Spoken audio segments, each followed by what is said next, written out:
classe. Aujourd'hui, on va voir un film sur les lapins qui s'appelle Les super pouvoirs des lapins.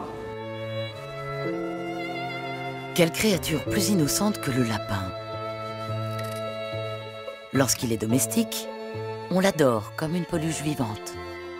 Le festival scolaire du Festival Paris-Sciences, donc le festival international du film scientifique, c'est 21 séances de projection débat, donc de projection de documentaires scientifiques qui sont suivies d'échanges avec des intervenants scientifiques et des équipes des films. Mais est-ce que ça vous a fait un choc émotionnel de voyez les lapins qui mouraient des renards?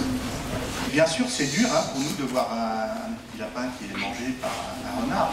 Mais s'il n'y avait pas les prédateurs, parce que le renard c'est ce qu'on appelle un prédateur, et vous avez vu l'aigle de Bonelli aussi qui attrape des lapins, eh bien il y aurait trop de lapins. Le film Le super pouvoir des lapins permet d'aborder des tas de thématiques qui sont plus générales, qui dépassent l'espèce lapin en elle-même, mais qui sont aussi très importantes à inculquer aux enfants, tout ce qui concerne en fait les rapports entre, par exemple, les prédateurs, les proies. Aujourd'hui, vous êtes ici pour voir le film qui s'appelle Des serpents dans le tête. Non. Non. Ah, j'aime pas du tout.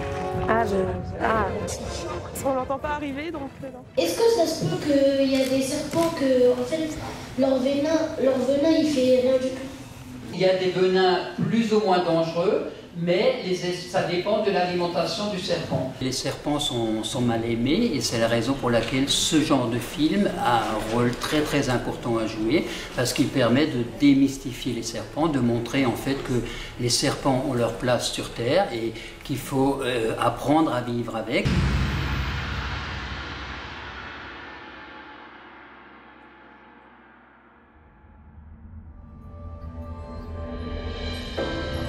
L'Odyssée interstellaire, premier contact, donc c'est le 4e épisode d'une série qui nous présente en fait une mission d'exploration spatiale vers une exoplanète.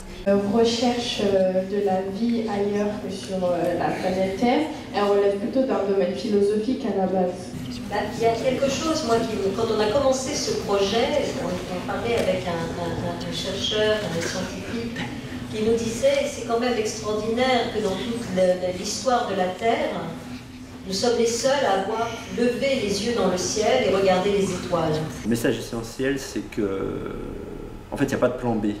C'est-à-dire qu'on a une planète, on vit dessus, on ne sait pas s'il y a une autre forme de vie dans l'univers encore. Il y a de fortes probabilités que oui, parce qu'on sait qu'il y a beaucoup, mais on n'en a pas la preuve.